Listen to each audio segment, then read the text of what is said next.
friends and enemies. I want to point out first that I'm very happy to be here.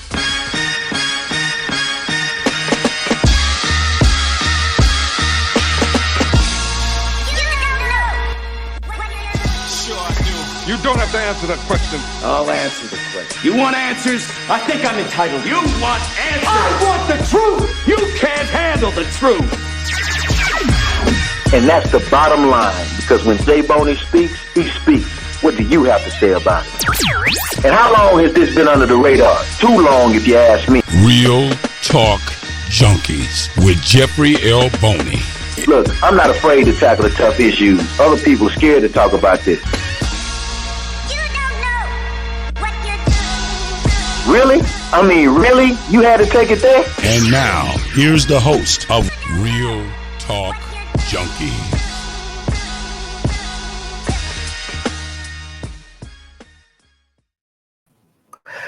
Hey, what's good, everybody? You know what time it is. Your boy Jeffrey L. Boney here for another hot edition of Real Talk Junkies Live. So glad that you joined us on today. And I want to encourage you, as always, to make sure you chime in on the chat. Let us know your thoughts, your questions on the subject matter. Also, make sure you share this information, the link, with all of your friends, family, foes, or your enemies. It doesn't matter. Everybody needs to check out this hot edition of Real Talk Junkies today. And of course, today is no different. We're always going to have some interesting dialogue, some engaging dialogue. And of course, the guest today is going to help us to achieve that. I want to encourage you also to go check out forwardtimes.com, the latest news for and about the African-American community. And of course, you can always engage with me, your boy, Jeffrey L. Boney, at jeffreylboney.com. And make sure you pick up the latest book. Don't argue with me, a no-nonsense approach to the issues in the Black community. All right, y'all, we're still in Black History Month. And, you know, as part of Black History Month, we always tend to try to highlight a lot of the good things, great things about African Americans in this world, in this country, as part of the African diaspora. But also, man, there's a lot of good things, a lot of bad things, a lot of ugly things. And I tell you, part of Black history, man, involves education. Education is paramount, man. You know, if you don't know your history, you're destined to repeat it. And the only way you can really learn about your history, if you get educated. And so education has and continues to be a very, very important thing in this world, especially in the African American community. Education was something that has always been emphasized for many, many, many years and decades, especially when you think about when we were people of African descent that were enslaved, taken from our home country. They stripped us of all of our culture, all of our heritage, all of our education, and they tried to keep us uneducated. So we fought to try to remain educated, to get educated, to empower each other in our communities, in our villages, within the villages and cities and towns and areas all across the United States. So we cannot underestimate the importance of education. And sadly, I don't think that we really appreciate and value education in our community the way that we once did. But anyway, there are many that are advocates, that are appreciative of the education that we're afforded. And some of us can't afford a Ivy League education or go to a private school, have tutors and all this type of stuff.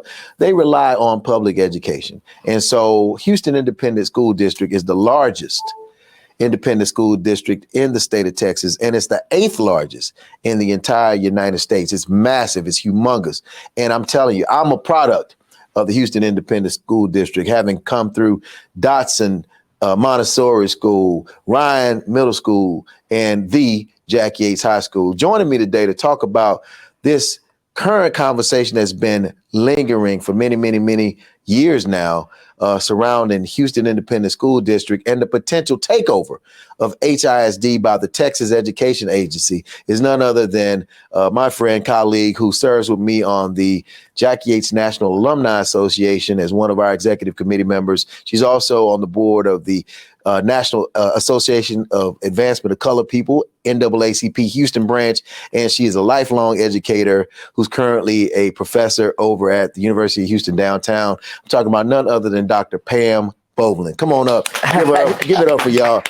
Real Talk Junkies. Thanks for joining us today. Glad to be here. All right. So you heard what I talked about, education being important to our community, and it has always been. You're a product of Houston Independent School District. Jack Yates. The Jack Yates High School. Congratulations on that. Yeah. But no, you've seen a progression. Yes. Or what we call it, a regression. It's been a regression. It's been going on for the last 30 years, actually. Well, talk about it. Back in the 90s, there was when a certain party took over the state. We talk real here, so can you just specify? When Republicans took over the state, thank you. All right. The state legislature and, everything. Mm-hmm. They passed something called education reform. Okay. In that, they included a new way of financing schools, and they also included a way for them to take money from tax-rich school districts like HISD and give it to other school districts. That was the first thing. The second thing is they changed the way schools received funding. It's no longer based on enrollment. It's based on an average daily attendance. So if you have a school where you have a high amount of truancy or that kind of thing, that cuts down the amount of money you have in the school budget. Because there's no supplemental from the school district, there's no supplemental from the state if your budget is purely based on average daily attendance. So that's one thing that solves our problem. Then they opened up our state, which hadn't been in the past, but they opened it up to charter schools. Charter schools hadn't been a prosperous environment until this education reform. And this is in the 90s. Yes, that's what I'm saying.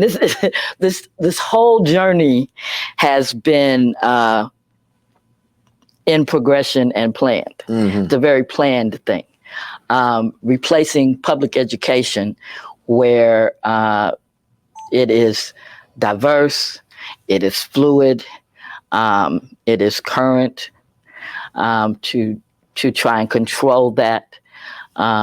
That's why we're here. Before you continue, you brought up charter schools and public schools. Some would argue that charter schools are a form of public school, but just shaped in a different way because they're receiving public funding now. So what is your thought on that?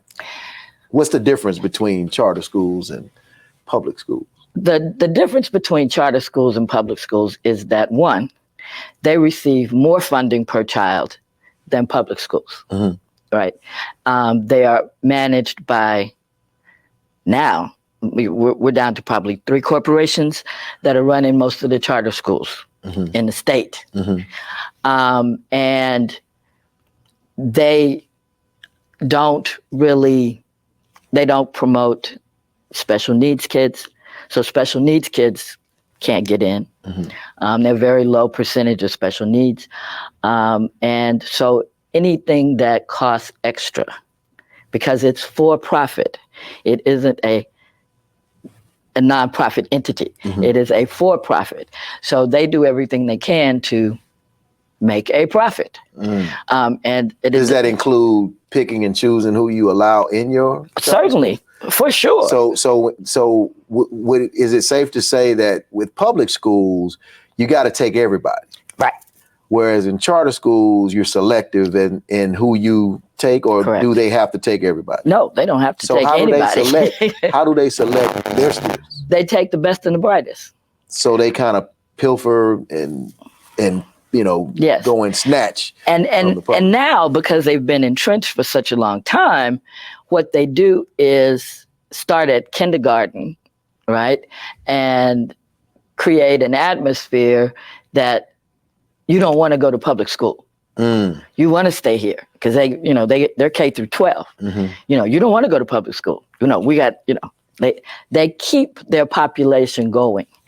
And at one point at a school board meeting, when we were fighting against all the charter schools and more charter schools they had all these little kids come, they were all like this, and talk about how wonderful their school was. And it was the most wonderful thing they'd ever seen.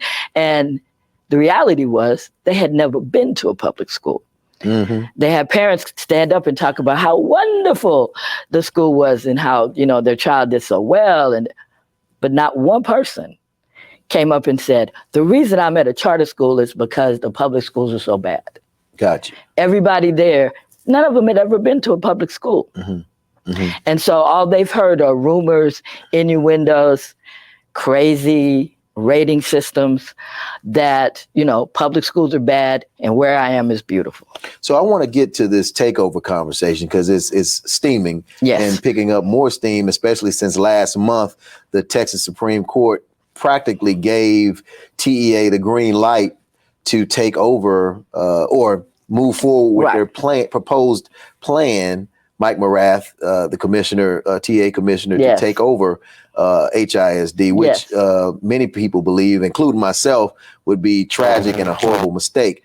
But before just kind of being emotional about it, let's talk about the details and the facts. So, as you know, the whole genesis of this conversation about taking over HISD stemmed from a few things. One school in HISD at the time, and I want to say this is 2019.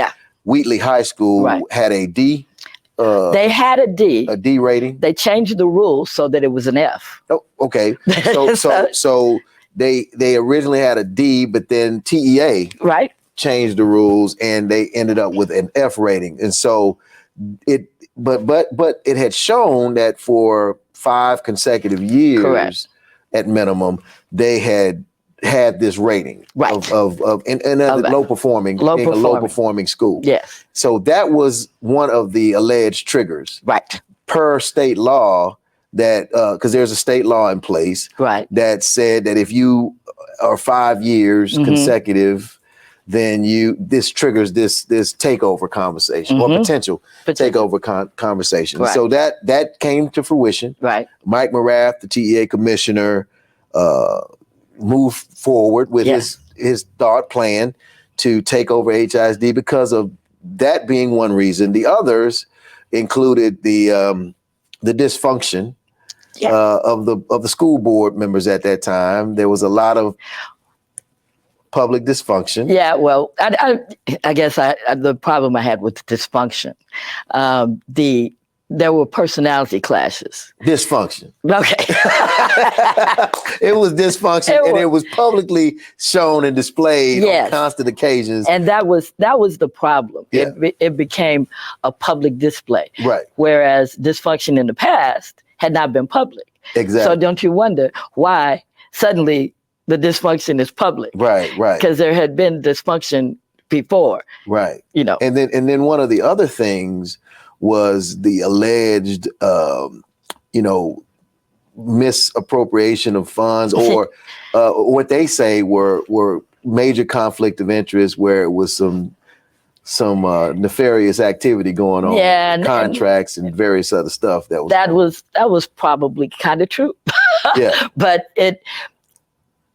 I guess I'm saying all of that to say those corrections were made. Those were easy corrections. No, we're gonna get to that. We're gonna get to that. But you're trying to give them the whole picture. In the context that these were the 3 things that were driving forces behind why there was this clarion call and this need for TEA to take over Houston Independent School District, the largest school district in the state of Texas and the 8th largest in the country. So, of course, there was a lot of pushback, namely by HISD officials and as well as the community, people like yourself and others.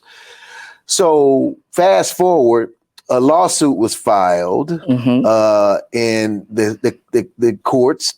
Travis County district court judge stated that they were just to receive a temporary injunction against TEA, HISD I'm talking about. They agreed with HISD that there needed to be a temporary injunction to stop this takeover. And then course, bubbled up to an appeals court. And the appeals court agreed with the Travis County District Court judge. Mm-hmm. Then it went up to the Texas Supreme Court. And you used an R word earlier. Yes. Republican. Yes. Who's dominated by, the Republican individuals. Yes. In those seats. And as a result, they just recently last month gave this green light for TEA Mike Morath to move forward with their original plan, refuting everything that had happened at the district court level, at the appeals level, and so they're the final decision makers. Well, nothing goes higher than them except the U.S. Supreme Court. Actually, it goes back to the lower court. It goes back to the lower court. That's true. They kicked it back. They kicked it back to the lower court, which is where there may still be some wiggle room. The thing that they've done since the original filing of the injunction is Betancourt. Paul Betancourt. Yes, Paul. The state senator. We got to assume that nobody. State Senator Paul Betancourt was able to get legislation passed that made any takeover by the commissioner unappealable and unrevocable. This was in the last legislative session. And now we include not only F rating, but D rating. Because, they got in trouble because Wheatley was a D and they had to make it an F. And so they want to make sure now, from now on, Ds and Fs are in the same pot. Mm-hmm. So let's talk about a few things here. Now we can talk about the takeover. Mm-hmm. All of this stuff was popping off in 2019. Mm-hmm. The three things that I aforementioned, with the funny business that was happening, with some of the trustees, with the dysfunction that was publicly being displayed, and with the Wheatley being the whipping post, for this one school, take over a whole district, 240 schools. So there was legislation that was filed prior that kind of led to this. Yes. By State Representative Harold Dutt, who was one of the co-authors. Yes. And so that was really a catalyst behind how we are where we are right now. Yes. So can you speak to that legislation? And okay. I guess I'm going to speak to it the way he's spoken to it. Okay. He got to the idea of this legislation attending a gala for the previous Miss Wheatley. Sorry, y'all. Previous Miss Wheatley's. And he observed, and I don't know how, but he observed that the Miss Wheatley's from the 80s, 90s were not as accomplished as the Miss Wheatley's of the previous years. And so he went to, he began looking at how Wheatley was doing as a school and so on, and decided that it was, he went to HISD, according to him, he went to HISD and said, we need to do something about Wheatley. It shouldn't be a failing school, blah, blah, blah, blah. And so he didn't get any positive response. And so that's why he created this legislation to force school districts not to allow a school to fail, is the way he thinks of it. The reality is, in conjunction with his legislation and the rating system that creates a failing school, even if they have 10 subcategories, right? If you fail 3 of them, you fail. So you can get an A on every one of them. But if you fail 3 areas, you're out. And some of the categories have to do with accounting, how well you do the attendance counting, how, whether they're, audits and you didn't do well. And so everything is not about the quality of the education one. And certainly STAR is a big piece of that. The STAR test, which, that's a different thing. The all of that together creates a failing school. And because he put the two things, the two things that are running along in tandem, then you have a situation where I understand his passion for Wheatley. I understand his passion for schools that are not doing well. But his legislation made it possible to accelerate that.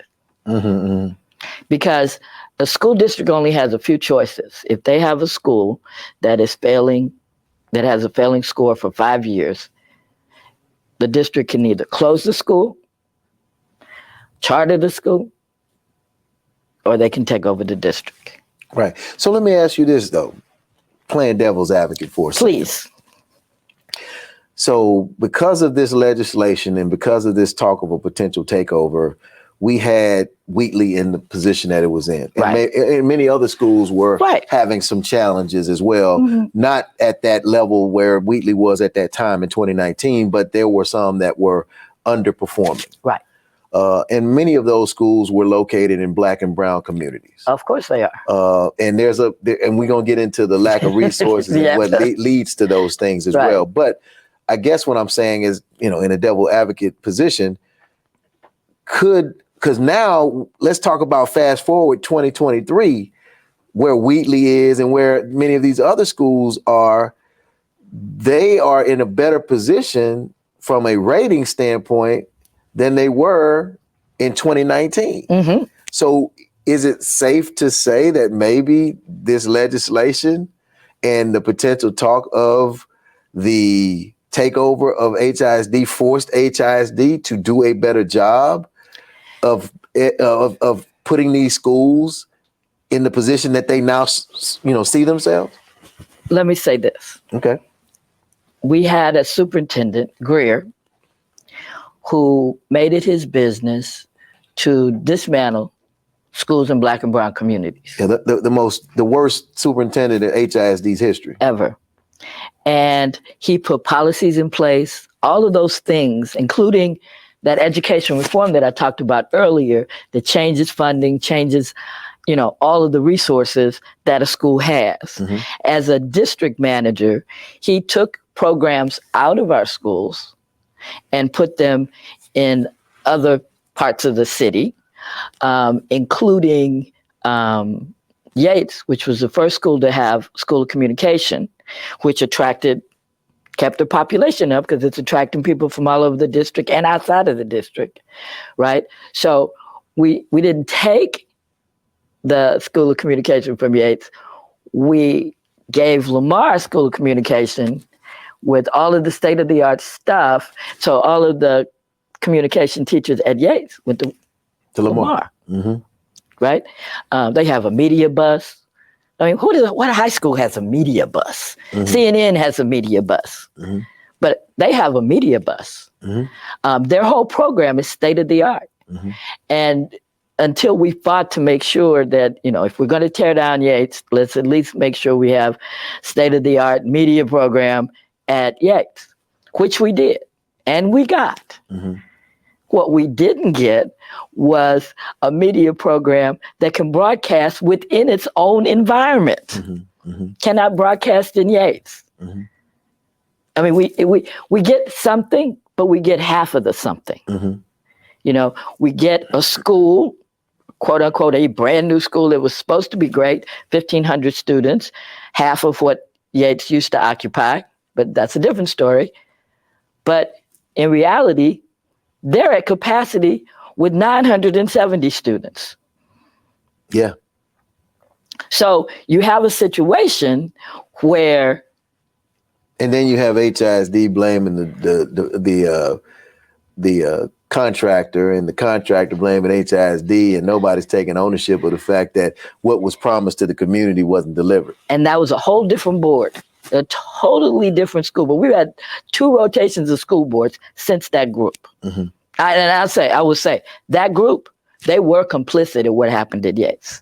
Absolutely. They were very complicit. I fought for a whole 2 years trying to get them to just do what they're doing at Lamar, what they did at Lamar, upgrade the school, because the report from the assessor was that there was nothing wrong with the school. Foundation was sound. All it needed was updated windows, updated doors, and it was fine. But the deal was made, and we couldn't get it unmade, even though it was a smaller school they were building. Promises that it was going to have the ability to add on another section. That wasn't true. The promise, because I was fighting for this, was to have the roof so that they could have a botanical program on the roof. You can't even walk on the roof. It's like tissue paper. And so all of those things just went away.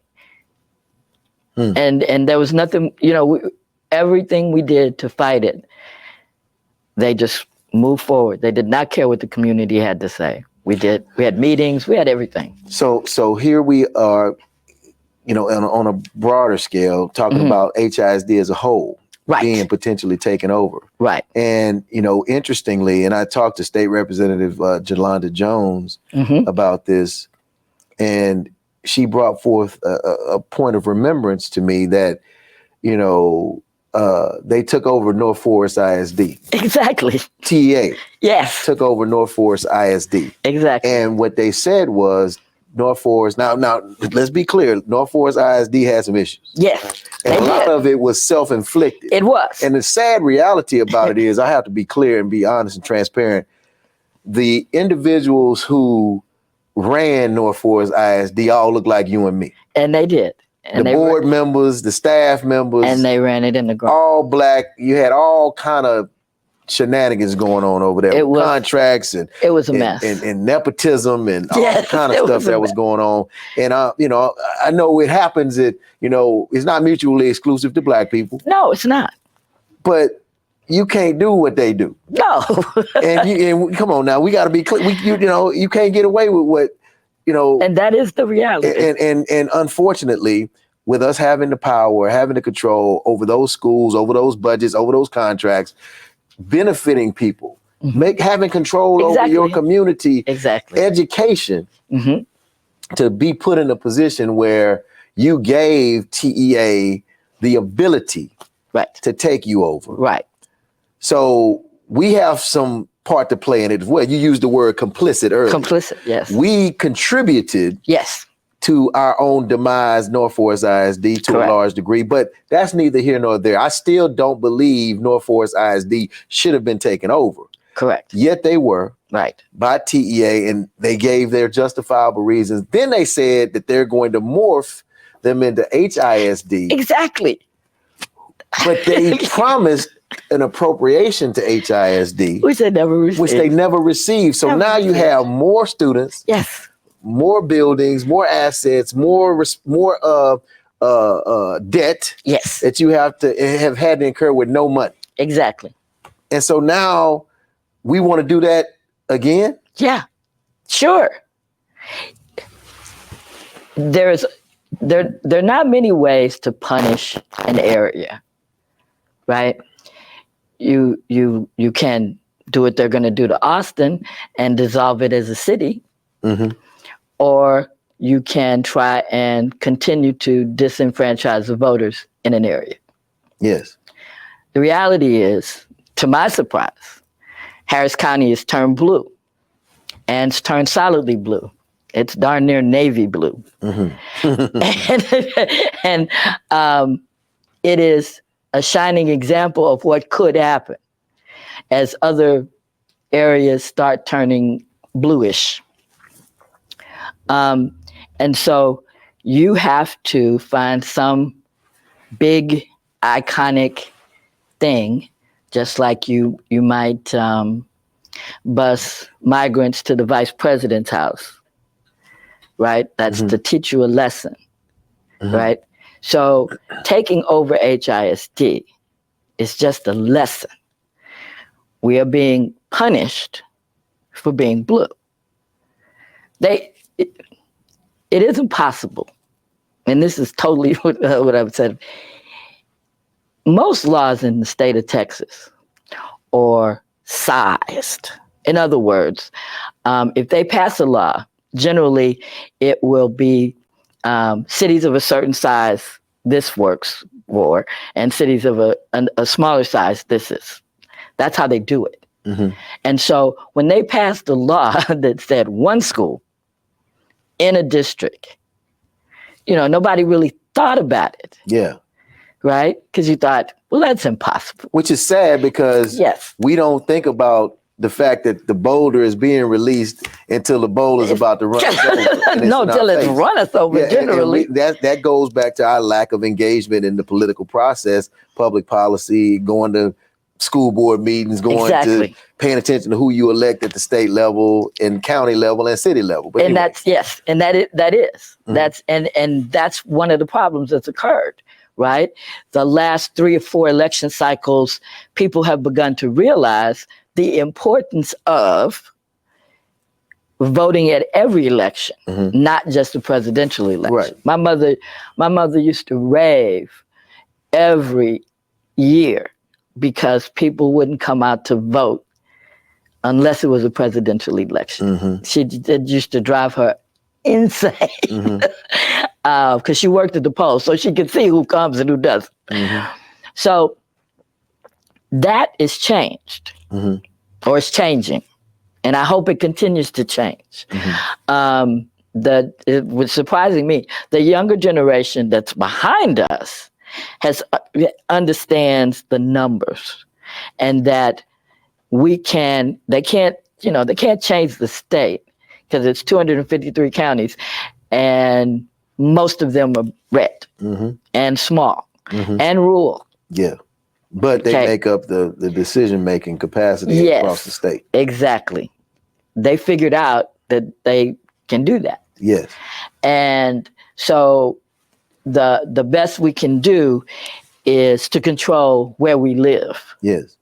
Let me ask you this. So what should people really be concerned about a potential takeover of HISD? And if so, why? What are the cons as it relates to a takeover of HISD?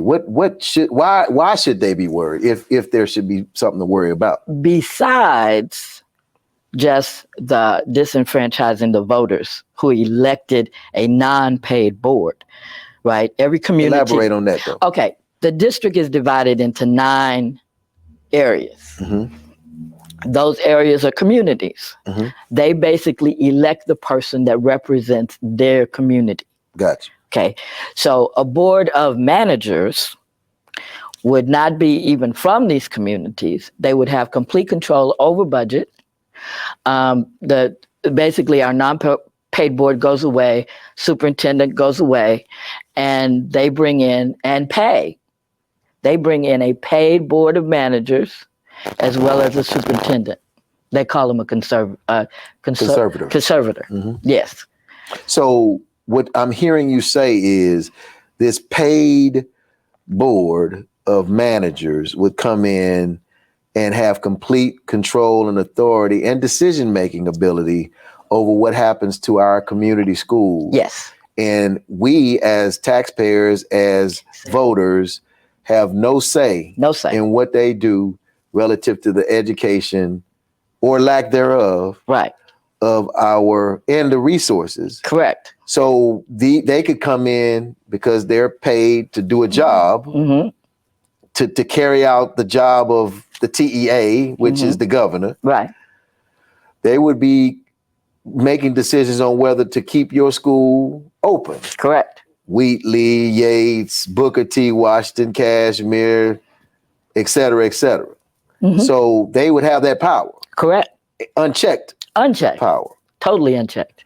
Nothing that you as a voter, as a taxpayer, as a parent with a child in HISD, or a grandparent with children, or a guardian with nothing you could say or do. No. At all. And in the current atmosphere, if you think about it, in the current atmosphere of banning books, changing curriculums, rewriting history, determining what's important to learn and what's not important to learn, they control that as well.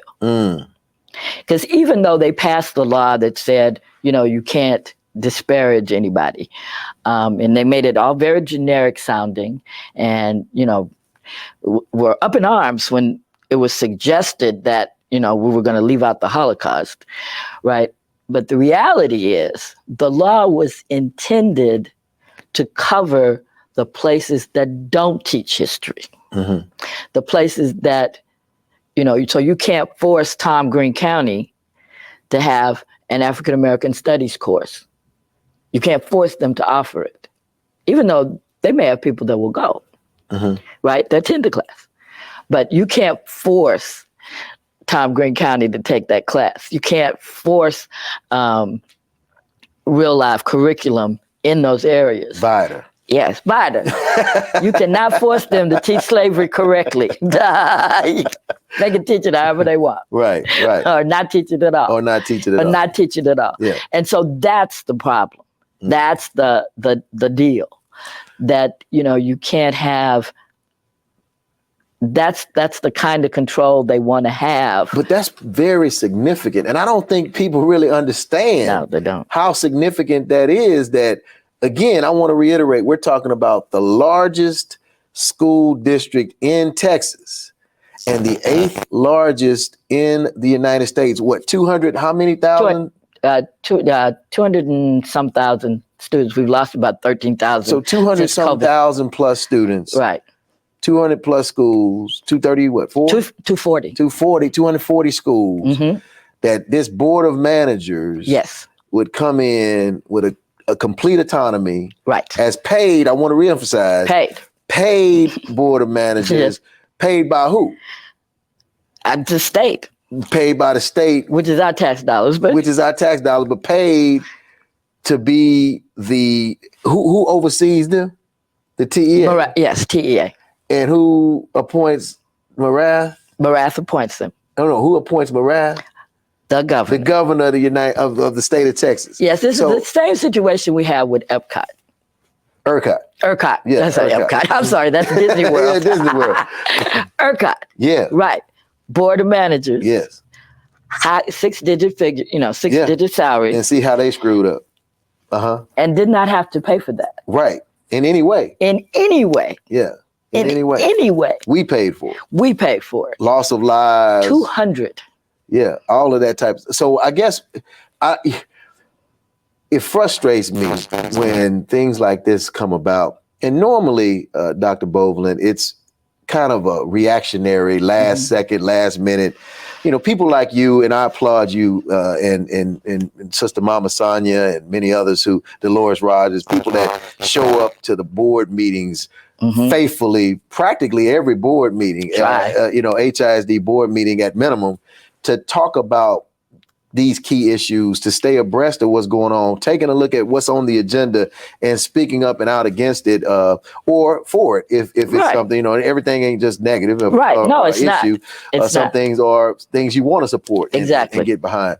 But my thing is you show up. Many of us don't show up, don't care, or not aware, but when as they say, when it hit the fan, now we're up in arms. Now we're trying to figure out how the hell did that happen? Where did that boulder come from when it's been rolling the whole time? Yes. You just weren't paying attention to it or cared. Well, and that's, I guess, I have to say that I was probably like that in terms of not paying attention. It just so happens that while I was working at juvenile probation, I had to do a workshop on the new education reform. And so I'm reading this legislation and my eyeballs start to bleed because I could follow the money. I could see all of these people are now going to be paid. We had a testing company that was going to make billions probably. We had charter schools that had special funding structures, and they could even do eminent domain to set up a charter school. It's when I was reading it, my eyes were bleeding, and I couldn't understand how we got here. Yeah, it's how we got to Robin Hood.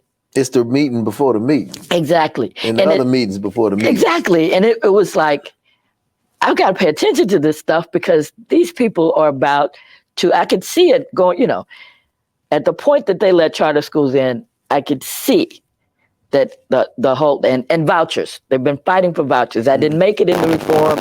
Free choice did. So you could go to any school, hell, in the state of Texas, if you could get there. But it was a step toward that. You could tell where it was going, and when you have legislatures making comments like, there's all these problems in the school districts, and there were. Let me say, small school districts have immense problems, immense. They can't keep teachers. They can't pay teachers. They try to come up with all kinds of schemes where they offer them free housing, but most they can get are student teachers. They want to get their 2-3 years experience, and then they bounce. Like Teach for America type. Teach for America. Then they bounce because they don't want to live in a small town. And they try to do all kinds of things to encourage them. And I understand that. They did a show on NPR where they talked to a school district that was like that. And, you had a guy that he was teaching science, English, and was a football coach. And so they have real problems, which I wish the state would address. But rather than address it, they make HISD pay out of their monies. It may be up to $400 million by now, but there's a progressive amount of money that we have to give back so that the state can appropriate that to smaller counties. And what's interesting is, right now in this current legislative session, the two top priorities, one being the governor's and one being Dan Patrick's, is this smoke and mirrors property tax cut reform, as if they really are doing such a great thing for the citizens of the state of Texas, the residents, because of this quote unquote unprecedented historical property tax relief. Right. In essence, it's really not going to move the needle at all, especially when they're not doing anything to address the increase of property tax values and reining in these appraisal districts. Right. So yeah, you're basically robbing Peter to pay Paul, in essence. But instead of dealing with the educational system in America, particularly in the state of Texas, because they want to look like they're champions for property tax relief and tax relief, they're going to punt that down the road or kind of put a Band-Aid on it. Now, they did say they're going to give teachers more pay. Yeah. But outside of that, truly addressing the inequities in our schools and our school districts across the state, particularly in our low to moderate income communities and Black and brown communities across the state, is de minimis. It's like really non-existent. It is. It's a non-starter for them.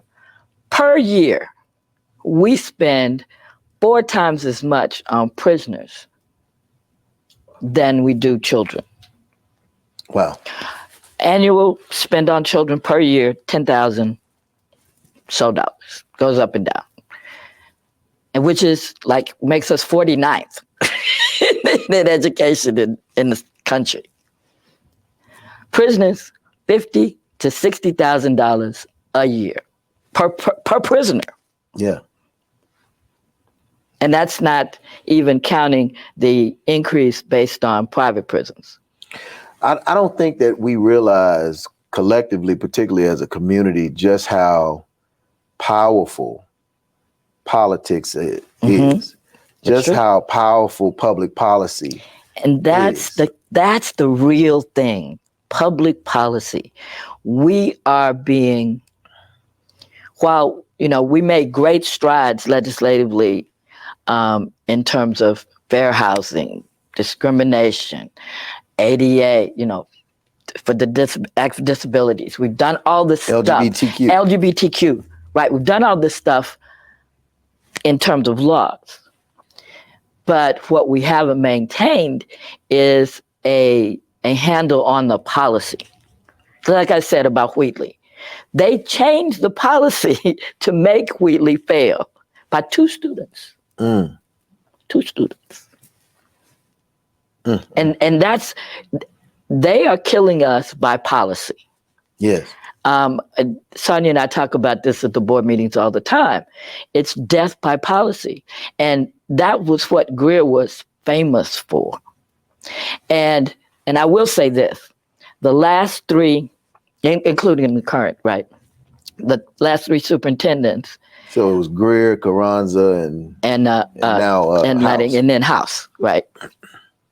So we have a situation where every time they, do their looking and listening thing, you have me there going, okay, I got a question.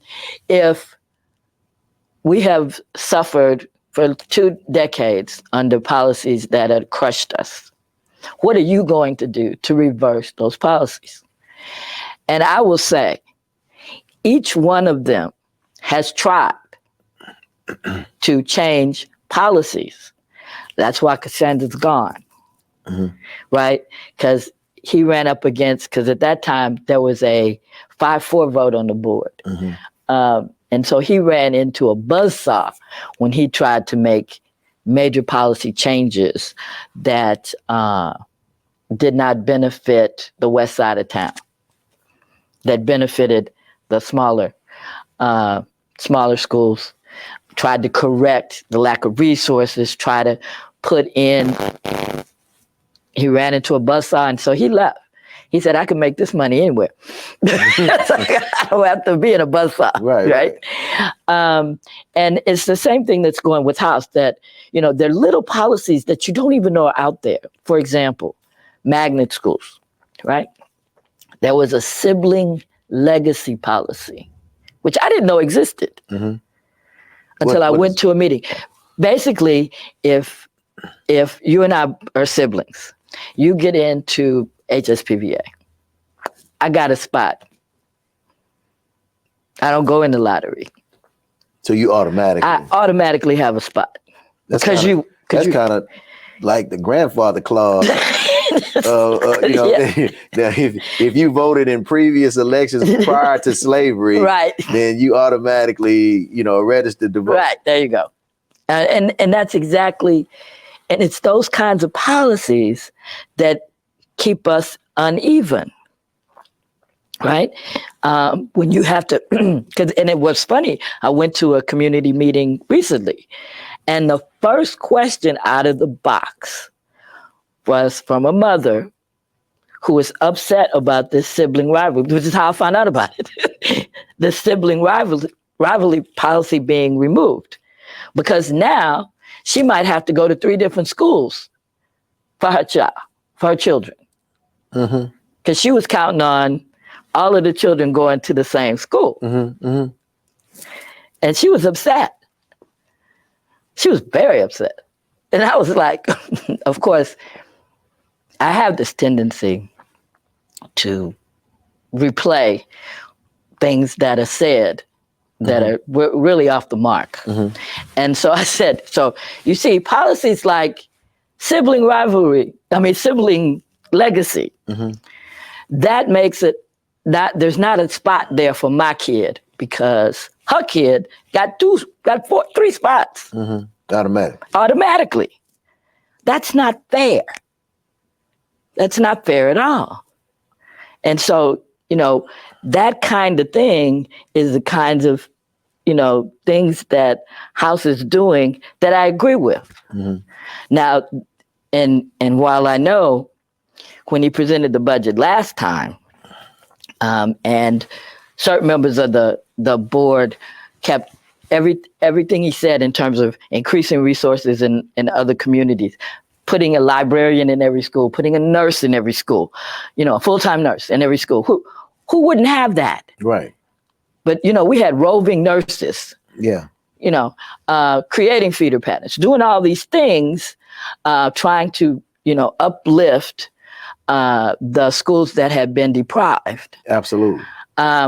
Each one of them, and unfortunately it's only 4, but each one of them spoke to, well, I don't see how we're going to pay for this in the future. We're going to go over a financial cliff.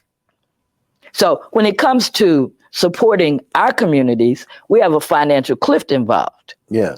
But in the bond, we bought HSPVA a city block downtown and put $108 million of the bond money into HSPVA. Well, let's not forget the new law enforcement and criminal justice. Oh yeah, I mean, look, it's massive. Yeah. Right? And in that, how many students go to HSPVA? And the new sports, facility, the baseball stadium. Look, at Bel Air. How many students go to HSPVA? 800. But it's not a failing school. Right. It's only 800 kids. But yet they got mega money from the bond. Yeah. A larger percentage than between Bel Air and Lamar and HSPVA. That was $300 million of the bond. They each got $100 million minimum. Wow. And so I think we have a question or so in the chat. Let's see if we. Yeah, the question is, do we think HISD has too much mid-level management that has no impact on the outcome of student success? Let's say yes. Why not? And I think that's one of the places that House is planning on cutting, because we have. When I was going to school, there was a superintendent, assistant superintendent, and then there were area superintendents, and that was it. And then the principal. But there's like 3 levels. SSO. Yeah, there's like these different multiple levels, and that probably is burdensome, and I'm not sure how necessary it is. But I haven't really evaluated their value, so I don't want to say that it's not of value. But in terms of if it's a difference between getting rid of a layer and getting resources to schools that don't have them, like getting therapeutic counselors at a school, that doesn't have the $10,000 necessary to buy that position, I'm for that. I'm for that. I'm not for closing any schools. Yes. I'm not for chartering any schools. Yeah. There's a myth about charters, and it was brought on by a lot of what happened in places like Chicago, where, they had a complete charter school education system. It was horrible. And, you had movies made about these community schools that just did great and saved all these kids, and it was wonderful. And so people had the idea that charter schools are better somehow, when in reality, they are not.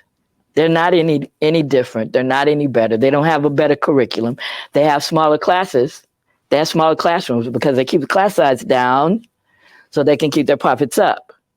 And they select the best of the And they select the best in the They don't have to deal with those that may not catch on as quickly as others. And like you talked about special needs, right? Special education. Yes. There are a lot of challenges. Exactly. Socioeconomic challenges. Exactly. So, even if you have someone that struggles with something socioeconomically, they may see their test scores or how they are and say, that's who we want. So they recruit. Yes.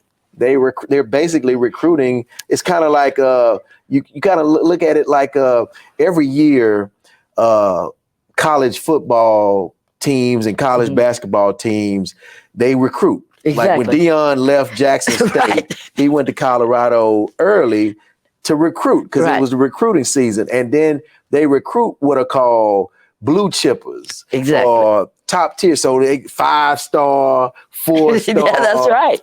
3-star, and they have them ranked. Exactly. So, of course, if you can get 5-star recruits or 4-star recruits, that's a feather in your cap because these are considered to be the best of the best in their respective skill positions or positions as a whole, whether it's basketball, baseball, or football. So I think that, people do have a misnomer that charter schools are so much better, or I want to go to a charter school because these public schools ain't nothing, especially public schools in my community. Exactly. And I think you brought up a great point earlier about how when it talks about the rating, it's not just tied to the actual academic performance. Right. There are other factors that determine the overall ranking of a school. So if you look at it and it's a D, well, that D may not be because of math, science, English, or whatever. It could be some other factors, maybe administratively, that impacted them. We have any other questions in the chat? Yeah. So speaking of schools talking about Yates, how do we get HISD to support Yates? Continue to do what we've been doing. We speak about Yates all the time at the board meetings, but I guess lately we've been speaking in larger terms because it is more than, unfortunately, it is more than Yates that is at risk. It's much more. The number of people who are set out to change history, change how it's written, change curriculums, ban books. I mean, it is so much. And I was telling somebody yesterday, it's like, I don't know which area to fight. I don't know where to go. I said, I've been doing education, but oh my God. Yeah, it's a big elephant. It's a big elephant. You know, people are talking about the train derailment, right? And, you know, and everybody was all upset and talking about all this horrible stuff and all these people are going to die and blah, blah, blah. And I said, well, you know, that's the reason you have a strong EPA regulation. You know, because everybody was clapping when Trump, you know, ripped out all of the regulations of EPA and ripped out all their power and changed all that. So I said, you know, I mean, you get what you pay for. You know, we don't have a strong FDA. I mean, when is the last time the FDA actually caught a problem? It's always after it's already gone out. We should have somebody from the FDA at every plant that processes any food. This is what you eat. Right. And we've gotten lazy. We don't grow our own food. You know, we don't kill our own cattle. And so we have to have a strong FDA, a strong CDC. I mean, these are things we have to have. And that's why we have them, because we're a superpower. And don't get me on that one. But I'm saying, you know, you segueing, you know, you have to have strong regulations and things in place to protect our educational system. Exactly. Especially those vulnerable schools and Black and brown communities. And, you know, again, I go back to the sad reality is how disengaged many of us are. I mean, you know, think about the technically you can call it redlining, but you know how they've expanded the lines for feeders to allow schools like a Lamar and Bel Air to snatch students from Yates. Exactly. You know, why does Lamar's line come up to 288? Why? I know, right? Why? Yeah, but that's what I'm saying. You know, if you're not at the table, right, you're on the menu. Exactly. And we're on the menu often. There was supposed to have been, and see, this is the previous board, there was supposed to have been a attendance zone study done by KPMG. That just kind of blew out. That was like candles in the wind. It just went away. Yeah. It was approved. It's $100,000 and blah, blah, blah. And it never happened. Yeah. There was never a report. There was never anything. It just died on the vine. But we have to continue to resurrect these types of things. Yes. We have to be vocal. We have to be involved. And I know that you're sharing and helping push as it relates to this potential takeover of HISD, a petition. Tell us about the petition and where people can go before we close out here. Okay. Community Voices in Public Ed is an organization that supports public education. And the mission is to engage the community in public education and to save off charter schools and takeovers and that kind of thing, to promote salaries for teachers, to promote adequate education in all schools, right? In all schools. And I've been involved with the organization for like the last probably 5-6 years. And so right now the petition, and I don't know the link by heart. That's all right. I wouldn't. Well, we'll make sure we add that link to the show so that people can come back and get it, and we'll put it and drop it in the chat so people can hear it and go sign up to say no. Yes, to the takeover. As I tell everybody, HISD, hasn't done everything I want them to do. But I know, based on, and I'm a researcher, so the things that I say, I've done the work. Mm-hmm. Okay, I'm not going to drink bleach, but I have done the work. Mm-hmm. Okay, and so the takeovers in HISD, the takeovers that TEA has done in this state have never included an increase in academic performance. Never, not one. In the country, not one takeover resulted in improved academic performance. Not one. So, we don't have reason to believe that doing this is going to help HISD and put us on a better trajectory. I believe the game is afoot and that there's some ill intentions here. Yes. I think it's a horrible decision. It would be tragic for HISD, especially our Black and Brown community schools. Yes. And I encourage everybody to sign up for that petition. Please. Show up to the school board meetings. Write TEA. Write your legislators. Write Mike Morath. Yes. Write the governor. Let these people know. At least that's the least you can do. Is to let your voice be heard. If you're not going to vote, or if you didn't vote, we're where we are now, and we need you to step up to the plate to try to help stave off this potential train wreck in the making. Exactly. If it's allowed to go down. So thank you, Dr. Bovelin, for being on Real Talk Junkies on today. I'm happy to have you on, and definitely will have you back. Wealth of information and knowledge, and look forward to seeing this not happening. Yes. This takeover not happening. All right, y'all, that'll do it. Again, forwardtimes.com. Go check out the latest news. Matter of fact, I have an article this week in the Forward Times that you can go check out called "The Fight Is Not Over." And when we talk about this various conversation that we talked about HISD and the potential TEA takeover, and hear what some of the stakeholders in the community leaders, political analysts have to say about this particular matter, as well as hear some of the things that I have to say on this matter. And of course, I want to encourage you to go to forwardtimes.com to check out other news, and jeffreylboney.com. Pick up that latest book, Don't Argue With Me, a no-nonsense approach to the issues in the Black community. That'll do it, y'all. Until next time, peace.